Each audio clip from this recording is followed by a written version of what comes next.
आप सभी के सामने इंडिया के one of the biggest scam को लेकर आया हूं। आज मैं कोई मोटिवेशन स्ट्रैटेजी देने नहीं आया हूं। आज मैं आपको बताने आया हूं कि इंडियन एजुकेशन सिस्टम के अंदर एक ऐसा स्कैम जिससे कि 25 लाख से ज्यादा बच्चों की जिंदगी इंपैक्ट हुई है। एक ऐसा स्कैम जिससे कि उनके पेरेंट्स की जिंदगी इंपैक्ट हुई है। ये स्कैम है नीट एग्जाम का। स्कैम के बारे में बताऊंगा, रीजन क्या है और हमें क्या करना चाहिए इसके बारे में बताऊंगा। बट पहले बोल देता हूं यार, मैं एक टीचर हूं और मेरा एक कर्तव्य बनता है कि जहां पर स्टूडेंट के साथ अनजस्टिस हो, स्टूडेंट्स को प्रॉब्लम हो, तो मैं उनके साथ खड़ा रहूं और आज भी मैं खड़ा रहूंगा। इमेजिन करो तुम एक एग्जाम देते हो, उस एग्जाम में तुम बहुत मेहनत करते हो, अपना बेस्ट लगाते हो, मार्क्स भी बहुत अच्छे लेकर आते हो, बट उसके बाद क्या होता है, वो जो एग्जाम कंडक्ट करा रही है एक एजेंसी, उसकी कुछ गलतियों के कारण तुम्हारी रैंक बहुत बेकार आती है। तुम्हारे मार्क्स बहुत अच्छे आते हैं बट तुम्हारी जो रैंक है वो बहुत बेकार आती है। इमेजिन करो कैसा लग रहा है। ऐसा लग रहा है कि यार मेरी तो गलती थी नहीं, मैंने तो हार्डवर्क करा, मैंने तो मेहनत करी और मेरी सारी मेहनत खराब हो गई। यही सेम चीज हुई है उन 25 लाख स्टूडेंट्स के साथ जिन्होंने इस साल नीट का एग्जाम दिया था, नीट 2024। स्कैम बताऊंगा और कैसे ये स्कैम किया गया है इसकी पूरी डिटेल दूंगा। पहले समझा देता हूं, बस एक चीज हाथ जोड़ के बोल रहा हूं यार, अपने पेरेंट्स को ये वीडियो भेजो, अपने व्हाट्सएप ग्रुप में इस वीडियो को भेजो, उन्हें बताओ कि एक स्टूडेंट के साथ क्या क्या हो रहा है और कोई सुन नहीं रहा है और अपनी आवाज उठाओ। देखो हुआ क्या है, अभी एग्जाम हुआ नीट 2024 का, बच्चों ने पेपर दिया। पेपर जो था वो मॉडरेट लेवल का था, जैसा हर साल होता है वैसे ही पेपर था। पर जब रिजल्ट आया अभी से कुछ समय पहले तो सब शॉक हो गए। क्यों? रीजन देता हूं। पहला रीजन उसका यह है कि पिछले साल नीट 2023 के अंदर 3 बच्चों के फुल मार्क्स आए थे, 720 आउट ऑफ 720 आए थे। ठीक है, 3 बच्चों ने 720 आउट ऑफ 720 लाया, वो ठीक था। इस साल क्या हुआ, अचानक से ये नंबर 3 से बढ़ के 67 हो गया, मतलब 67 स्टूडेंट्स के फुल एग्जाम आए।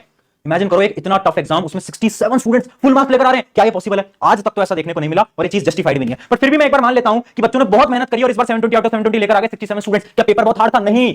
या पेपर बहुत आसान था? नहीं। पेपर मॉडरेट था, पेपर वैसा ही था जैसा हर साल आता था। बट ठीक है, मैंने मान लिया इस बार बच्चों ने बहुत मेहनत करी, वो 67 बच्चे फुल मार्क्स लेकर आए। अगला पॉइंट देखते हैं। अगला पॉइंट आता है कि वो जो 67 स्टूडेंट्स है ना, उनमें से 8 स्टूडेंट सेम सेंटर के थे। हरियाणा का एक सेंटर जिसमें से ये 8 स्टूडेंट दे रहे हैं। अब आप इमेजिन करो कितनी प्रोबेबिलिटी है कि एक ही सेंटर से जिसके अंदर 100 बच्चे बैठे हैं, उसमें से 8 बच्चे फुल मार्क्स लेकर आए। क्या ये पॉसिबल है? आज तक तो ऐसा नहीं देखने को मिला। आज तक तो ऐसा कभी नहीं देखने मिला, किसी एग्जाम में नहीं देखने को मिला। क्या ये चीज पॉसिबल है? बड़ा शॉकिंग लग रहा है ना, ये पॉसिबल कैसे? चलो फिर भी मैंने मान लिया कि ठीक है, उस सेंटर में सारे टॉपर आ गए थे और 720 out of 720 8 student same centre के निकल के आ गए। मैंने मान लेता हूं, हम सब मान लेते हैं। बट उसके बाद अगला सवाल, ये सारे सवाल जब एनटीए से पूछे गए, जो कि एक टेस्ट एजेंसी है, तो उसने एक जवाब दिया। उसने एक अपना सर्कुलर रिलीज करा। वो सर्कुलर मैं आपको दिखाता हूं। ये एनटीए का एक सर्कुलर है जो कि उसने रिलीज करा। इस सर्कुलर में उसने साफ साफ लिखा है कि इस साल ग्रेस मार्किंग की गई है। क्या बोल रहा हूं मैं? Grace marking. अब एनटीए ने यहां पर एक्सप्लेन करा कि हुआ क्या था। कुछ सेंटर्स के अंदर जो एग्जाम था वो लेट स्टार्ट हुआ था।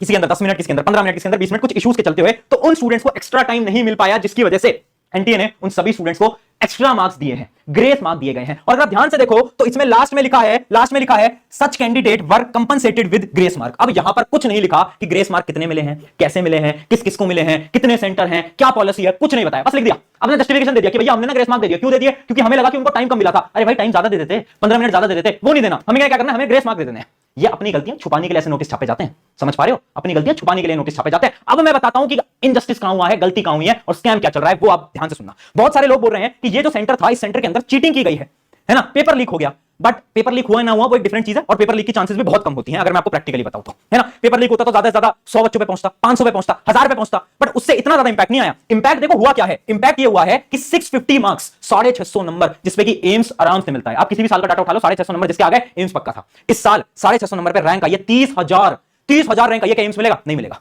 नहीं मिलेगा। तो गेम क्या हुआ है? क्या पेपर लीक हुआ है? क्या नहीं बेटा, पेपर लीक नहीं हुआ है। हो भी सकता है, शायद कुछ कुछ जगहों पे हो गया, उसकी हम गारंटी नहीं ले सकते, बट जो ब्लंडर हुआ है एनटीए की तरफ से वो मैं आपको समझाता हूं। देखो बहुत सारे सेंटर्स हैं जिसके अंदर पेपर लेट दिया गया, तो एनटीए ने क्या करा, रैंडमली उस सेंटर के जितने भी स्टूडेंट्स थे उनके मार्क्स इंक्रीज कर दिए।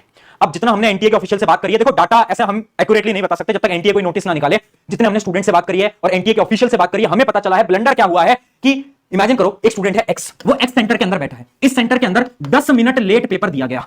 अब एनटीए ने क्या करा, हर 1 मिनट के 4 नंबर एक्स्ट्रा दे दिए। मतलब जितने भी बच्चे एक्स सेंटर में हैं उनके मार्क्स +40 होकर आएंगे। समझ पाए? +40 होकर आएंगे। ये हमारा एजम्पशन है, जितनी हमारी बात हुई है। क्योंकि मेरी एक स्टूडेंट से बात हुई, उस स्टूडेंट ने साफ बोला, भैया जब मैंने अपने मार्क्स को कैलकुलेट करा तो मेरे मार्क्स बन रहे थे 620 कुछ मार्क्स बता रहा था वो बच्चा, एग्जैक्टली मुझे याद नहीं, बट उसके जो मार्क्स आए वो 40 नंबर इंक्रीज होकर आए। कुछ बच्चों के 50 नंबर इंक्रीज होकर आए, कुछ बच्चों के 60 नंबर इंक्रीज होकर आए। कैसे हुआ ये इसलिए हुआ क्योंकि एनटीए ने क्या करा, एक ग्रेस मार्किंग कर दी कि रैंडमली जिस जिस सेंटर में टाइम बच्चों को लेट दिया गया है, कम दिया गया है, तो उसमें 50-60 नंबर इंक्रीज कर दो। अब देखो प्रॉब्लम क्या है, प्रॉब्लम यह है, 2 बच्चों का एग्जांपल लो। एक बच्चा जो कि पूरी मेहनत करता है, पूरे एफर्ट लगाता है और वो मार्क्स लाता है अपने 650, ठीक है, एक अच्छा स्कोर है, एम्स मिलना चाहिए। वहीं पर ही एक दूसरा बच्चा है जो कि कम मेहनत करता है और उसका स्कोर आता है 600, बट क्योंकि वो एक ऐसे सेंटर के अंदर था जिसमें हर एक बच्चे के 60-60 नंबर इंक्रीज कर दिए गए, तो उसका फाइनल स्कोर बनता है 660। अब मुझे बताओ क्या ये चीज जस्टिफाइड है कि 650 नंबर इस बच्चे ने मेहनत करके लाए और इस बच्चे के 600 से 660 आ गए? क्या चीज जस्टिफाइड है? बताओ मुझे। कुछ कुछ सेंटर्स के अंदर तो यह भी सुनने में आ रहा है कि 80 से 100 नंबर तक इंक्रीज करें। 80 से 100, सोच सकते हो कि अगर किसी के 620 आए तो डायरेक्टली 720 बन गए। इस वजह से इतने फुल मार्कर स्कोर आपको इस साल दिख रहे हैं। समझ पाए ये ब्लंडर कहां हुआ है? ये ब्लंडर हुआ है ग्रेस मार्किंग में। अब एनटीए इस चीज को छुपा रहा है, ये भी नहीं कि सामने से आकर मान ले कि हाँ यार हमसे गलती हो गई, वापस से नीट एग्जाम करा लेते हैं उन सेंटर्स के अंदर, पर वो नहीं करवा रहा। वो क्या कर रहा है? नहीं हमसे तो कुछ हुआ ही नहीं है, हमने तो कुछ गलती करी नहीं है, गलतियां छुपा रहे हैं। ये ब्लंडर है यार, ये ब्लंडर है। और दुख तब होता है जब ऐसे स्टूडेंट्स मैसेज करते हैं कि भैया डिप्रेशन है, भैया एंजाइटी है। भैया पेरेंट्स को क्या बताएं? पेरेंट्स को ये थोड़ी ना बोलेंगे कि भैया मार्क्स तो बहुत अच्छा है बट रैंक बहुत बेकार आई है। एक बच्चा 650 नंबर लाकर खुश था, अपने गांव में जाकर बता दिया था उसने कि मैं तो ना डॉक्टर बनने वाला हूं, बट जब रैंक आई तो उसे पता चला यार एम्स तो मिल ही नहीं पाएगा, 650 नंबर पे एम्स नहीं मिल पा रहा। एक बच्चे के 700 कुछ आए हैं, वो सोच रहा था तो जो अपना एम्स दिल्ली है वो पक्का हो गया, बट यहां पर तो 720 वालों को एम्स दिल्ली नहीं मिल रहा है, उसे कहां से मिल जाएगा? वो सपने ना तोड़ दिए गए हैं बच्चों के।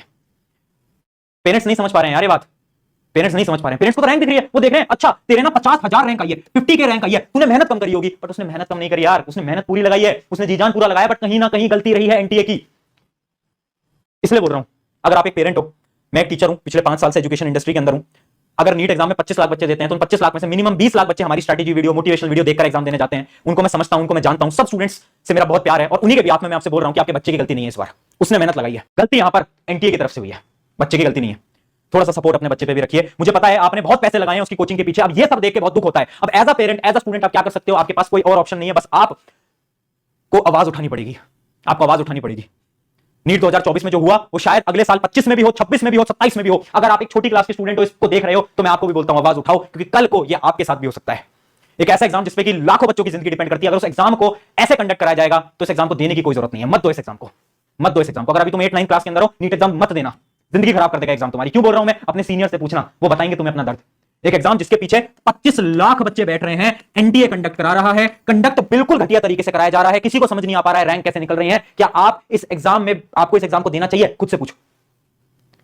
बहुत सारे करियर ऑप्शन है और जितने बच्चों का इस बार नीट था वो ड्रॉपर थे और उनकी रैंक अच्छी नहीं आ पाई, मुझे नहीं पता रीनीट होगा नहीं होगा, मुझे बिल्कुल नहीं पता, बट मैं आपसे बस इतना बोलूंगा, जिंदगी में बहुत कुछ है आगे करने को, हार मत मानो, बहुत कुछ है आगे करने को, बहुत मेहनत आगे लगानी है और कुछ बड़ा करके दिखाना है यार। ये गलती तुम्हारी नहीं थी, तुम्हें बिल्कुल भी दुखी होने की जरूरत नहीं है, 1% भी गलती तुम्हारी नहीं थी। यहां पर ये गलती उन लोगों थी जिनसे ये गलती हुई है, गलती तुम्हारी नहीं है। तुम बस अपना बेस्ट लगाओ जिंदगी में, कुछ आगे बढ़ो। और एक काम करना, इस वीडियो को अपने फ्रेंड्स, अपने पेरेंट्स तक प्लीज भेजना, ताकि वो भी इस प्रॉब्लम को समझ पाए। शुक्रिया एवरीवन, मेरा नाम है